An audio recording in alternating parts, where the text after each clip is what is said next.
Hello dear students, अपनी तो पाठशाला में आज आपका फिर से स्वागत है। और मैं आप लोगों के सामने बहुत ही यूनिक कॉन्सेप्ट लेके आया हूं, जो जिसके बारे में आप पहले से जानते तो थे, लेकिन आज उसका दिन है, इसलिए मैं उसके बारे में आप लोगों को इन्फॉर्म करने जा रहा हूं। बच्चों, आज वर्ल्ड ओजोन डे है। World ozone day. आपको पहले ये जानना चाहिए कि कोई भी डे सेलिब्रेट क्यों किया जाता है। हम उस दिन की इम्पोर्टेंस और उस जिस विशेष विषय पर वह दिन मनाया जाता है उस दिन को भूल ना जाएं या उससे संबंधित क्रियान्वयन शैली न बदल लें, इसलिए हम दिन को मनाते हैं। चाहे रक्षाबंधन हो या फिर हमारे देश का राष्ट्रीय ध्वज जिस दिन फहराया जाता हो, तो आजादी की वैल्यू न भूल जाएं, इसलिए हम लोग ऐसे मनाते हैं। 26 जनवरी, 15 अगस्त और भी बहुत सारे फेस्टिवल हैं या बहुत सारी चीजें हैं जिसके कारण हम मनाते हैं। आइए आज चर्चा करते हैं ओजोन लेयर के बारे में। देखो, ओजोन लेयर होती क्या है बच्चों, और किस प्रकार से इसको ओजोन डे के रूप में आज 16 सितंबर को मनाया जाता है। ओजोन बस पृथ्वी से 10 से 10 to 40 किलोमीटर की दूरी पर एक दायरा है, एक लेयर है। बेसिकली इसको लेयर बोलते हैं। क्या बोलते हैं? लेयर। तो वो एक परत है, और परत किसकी है? कोई ढांचा नहीं है, कोई कपड़ा नहीं है, लेयर है एयर की। किसकी? एयर की।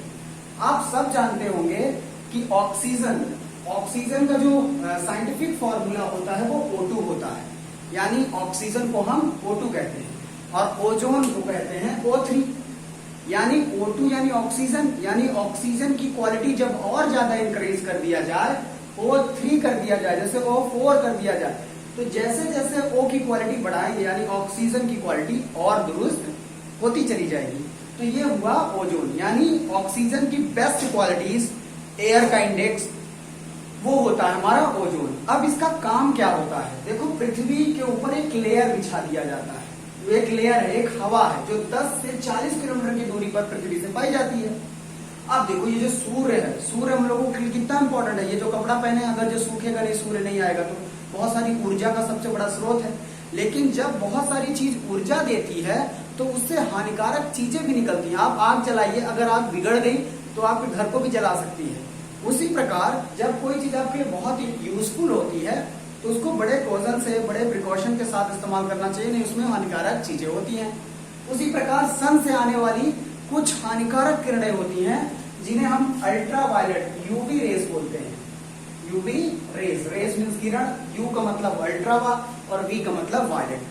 ये किरणों का क्या काम होता है? जब ये पृथ्वी पर आती हैं तो उसके पहले इनको ओजोन से होकर के गुजरना पड़ता है, और ओजोन से जब होकर के आती हैं तो ओजोन गैस में इतनी ताकत होती है, वो पावरफुल गैस होती है कि उसकी जो हानिकारक किरणें होती है अल्ट्रावायलेट, उसको घोल देता है या छान देता है। जैसे आप आटा चालते हैं या और सारी चीजें देते हैं, जैसे अपशिष्ट पदार्थ को निकालने के लिए आप क्या करते हैं? किसी चालन का काम करते हैं। उसी प्रकार का ओजोन परत काम करता है और वो हानिकारक किरणों को रोक देता है और सिर्फ प्योर जो हमें जरूरी है, हमें उसी प्रकार की ऊर्जा सूर्य से मिलती है, रोशनी मिलती है, जो हमारे सेहत के लिए अच्छी होती है और विटामिन डी भी देती है। आपको पता ही होगा कि सूर्य की किरणों से हमें विटामिन डी मिलता है। तो कितना इंपॉर्टेंट है। देखो, सूर्य की किरणें इतना ज्यादा जलता है, इतना ज्यादा पावर, तो हानिकारक चीजें तो मिलेगी, तो उसी चीज को रोकता है। इसलिए ओजोन लेयर हमारे लिए बहुत वैल्यूबल होती है। अब क्या हुआ कि इसकी लेयर में अभी कुछ दिन पहले कोरोना आ गया तो सारी चीजें भूल गए। कोरोना से पहले जिंदा तो बचना है, फिर बाकी देख लेंगे लेयर वगैरह क्या होती है। तो ये सारी चीजें बहुत दिनों से भूल गई हैं। तो ओजोन लेयर की बात होनी थोड़ी सी बंद हो गई, क्योंकि पहली प्रायोरिटी तो लाइफ को बचाना है, फिर बात करेंगे। अब ये यूवी किरण करती क्या है? अगर ये लेयर हट जाए तो यूवी किरण डायरेक्ट आएंगे पृथ्वी पर। अब पृथ्वी पर हम लोग हैं, ज्ञान जैसे लोग, ज्ञान या मैं, तुम लोग सब ऐसे हैं यहाँ पास, तो ये किरण डायरेक्ट हमारे बॉडी के संपर्क में आएंगी और ये इतनी पावरफुल रेज होती है कि जो हमारे शरीर का सबसे छोटा जो यूनिट होता है जीवन जीने का, वो सेल्स कहलाता है। आपको पता ही होगा, मैं उसके बारे में बहुत विस्तार से बताऊंगा अभी। सेल्स होती हैं, तो वो सेल पर सीधे अफेक्ट करेगा और सेल्स को मारना शुरू कर देगा ये अल्ट्रावायलेट। और सेल्स अगर मर जाएगी तो हम लोगों के अंदर शरीर में कैंसर हो जाता है। कैंसर बीमारी कितनी घातक होती है, और हमारा शरीर तुरंत ही नष्ट हो जाएगा। फिर सेल खत्म तो शरीर का कोई अस्तित्व नहीं, क्योंकि सेल से क्या बनता है? टिश्यू, टिश्यू से क्या बनता है? ऑर्गन से क्या बनती है? बॉडी। तो यानी अगर सेल खत्म तो नाक कान आंख सब खत्म, और नाक कान आंख खत्म तो हमारा बॉडी खत्म हो जाता है। इसलिए इस खतरनाक अल्ट्रावायलेट रेस से हमें बचाता है। देखो इतने बड़े खतरनाक चीजों से वो बेमतलब को बचाता है। कोई हमसे पैसा नहीं लेता, हमसे रुपया नहीं लेता। देखो कितना फायदा करता है। हम लोग अगर अपने सिक्योरिटी के लिए कोई चीज लगाते हैं तो उसको पैसा देना पड़ता है, लेकिन ये फ्री में करता है, इसलिए इसकी हम लोग वैल्यू नहीं करते, विच इज वेरी बैड। हम लोगों को इसकी कदर करनी चाहिए। अभी एक ताजा आंकड़ा आया था नासा का 2018 में। नासा आप जानते ही होंगे, अमेरिका की स्पेस एरोनॉटिक स्पेस ऑर्गेनाइजेशन है। तो उसने बताया था 2018 में कि ओजोन परत पर छिद्र हो गया। छिद्र मतलब छेद। अब ये छेद हुआ क्यों?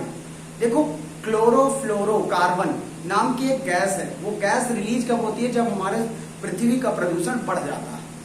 तो वो पृथ्वी का प्रदूषण को बेचारी नहीं घोल पाती, वो ओजोन लेयर। तो ये ज्यादातर एसी से निकलती है, फ्रिज से निकलती है, ये गैसेस बहुत खतरनाक। तो आजकल घरों में ज्यादातर लोग फ्रिज चलाते हैं, इसीलिए पृथ्वी का तापमान भी बढ़ जाता है। या फिर बड़े बड़े कारखाने जो इस्तेमाल किए जाते हैं, बड़े बड़े कारखानों में स्टील वगैरह, लौह इस्पात के कारखाने होते हैं। अब ज्यादा पैसा कमाने के चक्कर में ज्यादा चीजें मनुष्य बनाता जा रहा है, लेकिन वो आने वाली समस्या को भूल जाता है। तो जिसके कारण पृथ्वी से निकलने वाले स्मोक, धुएं इसको छिद्र कर रहे हैं, इस पर छेद कर रहे हैं, जिसके कारण ये छेद हो गया था। अब छेद जब हो गया तो उससे जगह बन गई, तो सूर्य की किरणें वहां से जब गुजरेंगी तो वो अल्ट्रावायलेट किरण तो सीधे पृथ्वी पर आएंगी। तो वो जिसके ऊपर पड़ गई तो भैया सीधे उसका काम खत्म हो जाएगा, क्योंकि उसकी सेल्स मर जाएंगी और उसको कैंसर जैसी बीमारी हो जाएगी। और कैंसर का बीमारी का इलाज तो आपको पता ही कितना है। भारत में तो इतने गरीबी है कि अगर किसी गरीब घर को हो गए तो बेचारा बस डेज देखता रहता है कि कब डेज आ जाए। और सोनाली बिंद्रा जैसे तो हम लोग हैं नहीं कि अमीर हैं, पैसे हैं तो तुरंत सारा काम हो जाएगा। समझ रहे हो ना आप लोग? तो हम इसको बचा कैसे सकते हैं? तो लोगों को समझना चाहिए कि अच्छे क्वालिटी की मशीन लगाएं, कम ज्यादा प्रदूषण ना फैलाएं, मतलब प्रदूषण को कमी करें। और हम आम आदमी क्या कर सकते हैं, जिनके पास ना फैक्ट्री है ना कुछ, तो हमें अच्छे क्वालिटीज के पौधे लगाने चाहिए, पौधों की रक्षा करनी चाहिए, ताकि खूब सारी ऑक्सीजन बने और इसको ताकत मिले। जब ताकत जैसे ज्यादा खाते हो तो पहलवान बनते हो, तो जब ये लेयर ज्यादा ताकतवर होगी तो बाकी जो गंदगी भी निकलेगी पॉल्यूशन को, उसको डिसॉल्व करने की क्षमता ओजोन लेयर पर होगी। तो 2018 के नतीजों के हिसाब से जो छिद्र था वो अब धीरे धीरे भर रहा है। तो नासा ने ये एक अच्छी खबर सुनाई थी कि अब धीरे से लोग जागरूक हो रहे हैं। थोड़ा सा हर देश में खाने का इस्तेमाल गैस से इस्तेमाल करते हैं, तो जो स्मोक वगैरह निकलता है उसकी कमी आती है। और भी बहुत सारे सरकार अपने काम कर रहे हैं अलग अलग देश में, जिसके कारण से वो उसके जो हानिकारक तत्व हैं अब नहीं जा पा रहे हैं, जिसके कारण से 2060 तक आंकड़ा आया है नासा का कि 2060 तक जो ओजोन में छिद्र हो चुके हैं वो 2060 तक पूरी तरह से भर जाएंगे। पर हु नोस हम कब तक जिएंगे। तो बच्चों, हम आप लोगों से यही गुजारिश करेंगे कि आप पौधों को कदर करें, ज्यादा से ज्यादा पेड़ लगाएं। ये तो हम सब कर सकते हैं। और पेड़ लगाने से ऑक्सीजन का लेवल बहुत ज्यादा इंक्रीज होता है और ओजोन को पावर मिलती है, जैसे आदमी को पावर मिलती है। तो आई होप कि आप लोगों को आज ओजोन लेयर के डे पर ओजोन के बारे में सारी जानकारी मैं देने में सक्षम हो पाया हूँगा। और मेरे चैनल को आप सब्सक्राइब कीजिए, कमेंट कीजिए, और ऐसे अच्छे अच्छे वीडियो मैं आप सबके लिए लाता रहूंगा। और आई होप कि आप लोग ओजोन के समझे होंगे। Thank you, नमस्कारम।